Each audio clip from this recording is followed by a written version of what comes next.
Hello, it's Timothy again. I'd like to talk to you today about expanding on what I said yesterday, Matthew 18:11, that Jesus is out searching for the lost and the broken and trying to redeem and save. So we're in John 8. So I'll read.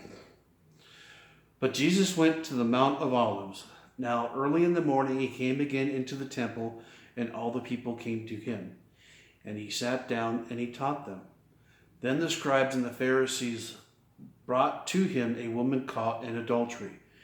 And when they had set her in the midst, they had said to him, Teacher, this woman was caught in adultery in the very act. Now Moses in the law commanded us that such should be stoned. But what do you say? Now this they said, testing him, that they might have something of which to accuse him.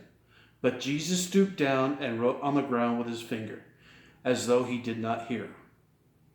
So when they continued asking him, he raised himself up and said to them, He who is without sin among you, let him throw a stone at her first. And again he stooped down and wrote on the ground.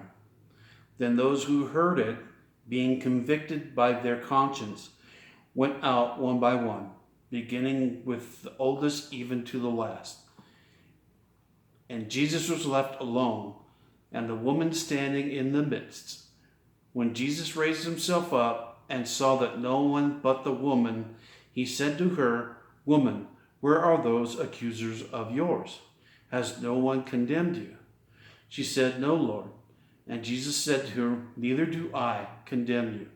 Go and sin no more. Then Jesus spoke to them again, saying, I am the light of the world. He who follows me shall not walk in darkness, but have light of life. So let's talk about this for a minute.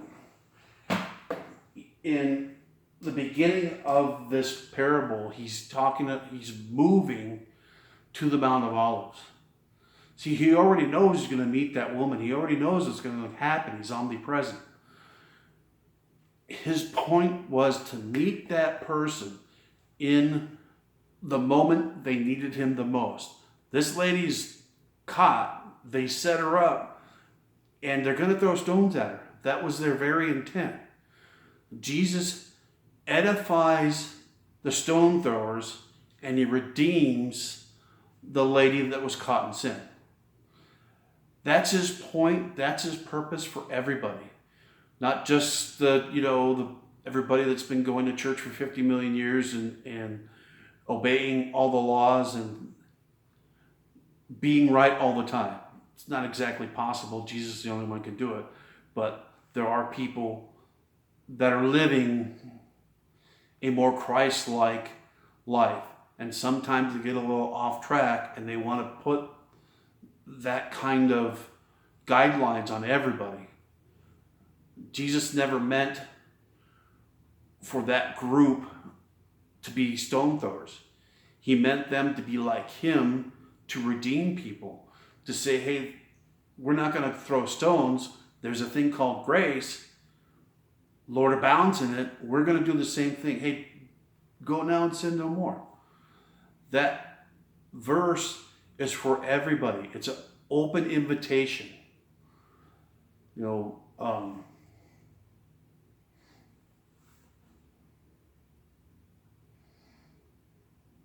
Jesus never meant for us to be left hanging.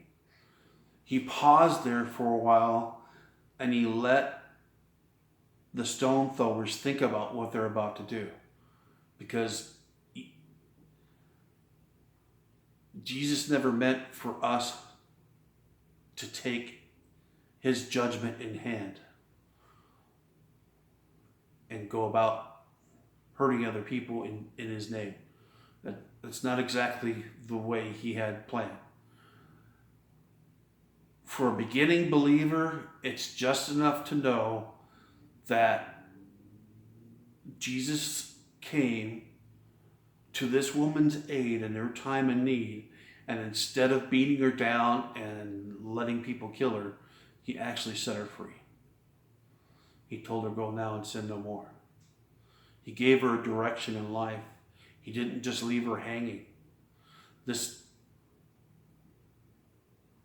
is available for everybody. This is an invitation that Jesus says, I am the light of the world, and I want you to be a part of that light too. He's trying to chase away the darkness in your life. He's trying to let you know, he's a gentleman. He wants you to know that, hey, I'm here for you. And I'm always available. All you have to do is say the name of Jesus, and there's a presence. And he's omnipresent. He's right there. Now, if you're lost and you're broken and you need direction, grab a Bible. Grab, it doesn't matter what version Bible it is. But just grab a Bible and read it. Read it and get to know, what is Jesus doing and why is he doing it? Do I fit in there somewhere? And if you do, there's some answers for you in this. It's full of answers for sure, but for your specific situation, your specific answer, it's right here. We don't always know as chaplains and pastors or what have you, we don't always need to know your situation. We just need to know Jesus is the answer. More Jesus is the answer. So I hope and I pray that, if you need help, if you're discouraged, pick up a Bible, read what Jesus is doing. If you can ever grasp that he moved to a place to meet this woman and to meet other people, he helped the lady and he helped the other people. He helped the stone throwers by saying, well, okay, which one of you is perfect? If you are, go ahead, throw the first stone. Oh, wait, you're not perfect? Well, maybe we should reconsider what we're doing here. And that's powerful, because even if you made that mistake, he's still trying to get you to realize that you need him and his answer to move forward.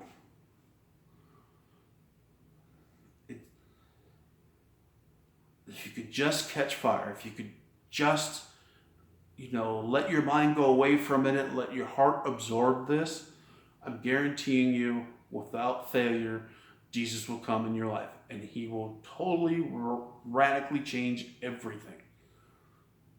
I hope and I pray that this helps you.